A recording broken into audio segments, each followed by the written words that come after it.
আসসালামু আলাইকুম সবাইকে। চলে আসলাম নতুন আরেকটা ভিডিও নিয়ে। তো বিশ্বকাপ শুরু হয়ে গেছে, আমরা বিশ্বকাপে নেই। খুব বড় একটা ধাক্কা আমাদের জন্য, বাংলাদেশ ক্রিকেটারদের জন্য তো বটেই, আমাদের মতো ফ্যান্স ফলোয়ারদের জন্য খুব স্যাড নিউজ একটা। আমরা বিশ্বকাপে নেই। 20টা দলকে নিয়ে বিশ্বকাপ হচ্ছে, যেখানে প্রথমবারের মতন টি-20 বিশ্বকাপে বাংলাদেশ নেই। বিভিন্ন ইস্যু, বিভিন্ন কারণে বিসিসিআই বলেন, পিসিবি বলেন, বিসিবি বলেন, তাদের সব, আইসিসি বলেন, সব সিদ্ধান্ত তাদের সবার সিদ্ধান্তের পর, সব কিছুর পর আমরা বিশ্বকাপে নেই। এটাই সবচেয়ে বড় সত্য এখন। যাই হোক, মেনে নিতে হবে সেটা। বিশ্বকাপ চলছে। আজকে বেশ কিছু দারুণ ম্যাচ হয়েছে, যেখানে নেপাল ইংল্যান্ডের সাথে জিততেও হেরে গেল। খুব দারুণ একটা ম্যাচ ছিল। আফগানিস্তানকে পরাজিত করলো নিউজিল্যান্ড। তো বিশ্বকাপ নিয়ে কথা বলতে চায় না, কারণ যেখানে আমরা নেই সেখানে সেটা নিয়ে কথা বলার কোনো দরকারও আছে বলে আমার মনে হয় না। কারণ বিশ্বকাপে বাংলাদেশকে দেখতে পাচ্ছি না, এটাই সবচেয়ে বড় সত্য, সবচেয়ে বড় দুঃখের বিষয় আমাদের জন্য, আমার জন্য, সবার জন্য আশা করি। তো এবার আসি অদম্য টি-20 কাপ 2026 বাংলাদেশে যে 3টা দলকে নিয়ে যে টি-20 কাপ, টি-20 টুর্নামেন্টটা যে চলছে আর কি। তো যেটা হওয়ার ছিল আর কি, টিম ধূমকেতু, এবং যেটা যেটা সবাই আশা করেছিল, সবাই যেটা ধারণা করেছিল, সেটাই অবশেষে ঠিক সত্যি হলো যে ধূমকেতু এবং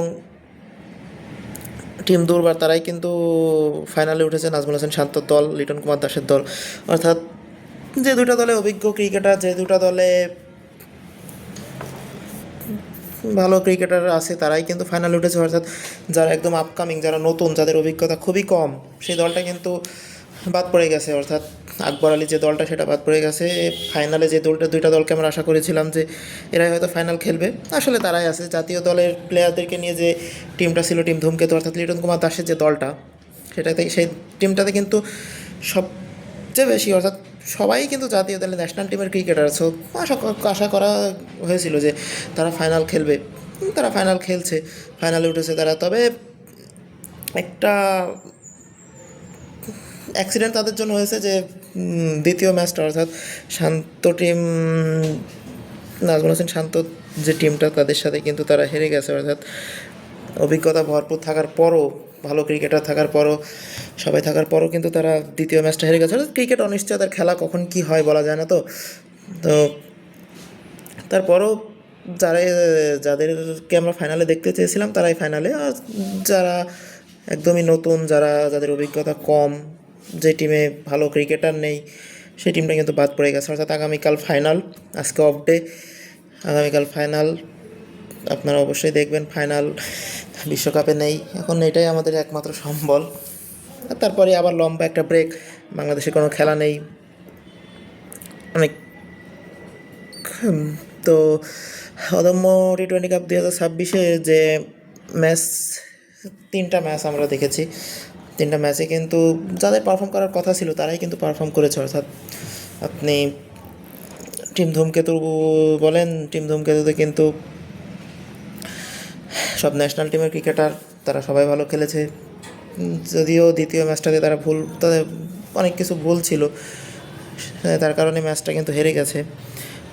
অপর টিমে যদি দেখেন, নুরুল হাসান সোহান কিন্তু 2টা ম্যাচে দারুণ ব্যাট করেছে।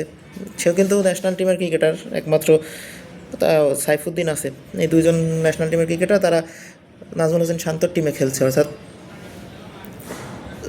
ওই যে একজন নুরুল হাসান সোহান ন্যাশনাল টিমের ক্রিকেটার, সেই কিন্তু পারফর্ম করে তাদেরকে জিতিয়েছে। 2টা ম্যাচেই কিন্তু দারুণ ব্যাট করেছে তারা, সে। সো এই আর কি, অভিজ্ঞতা বলে একটা কথা আছে।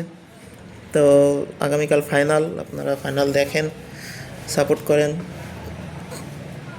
বিশ্বকাপে আমরা নেই, এটা তো অবশ্যই দুঃখ আমাদের জন্য, কিছু করার নেই।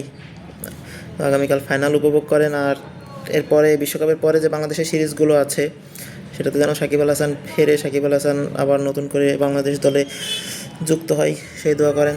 ঠিক আছে, ধন্যবাদ সবাইকে।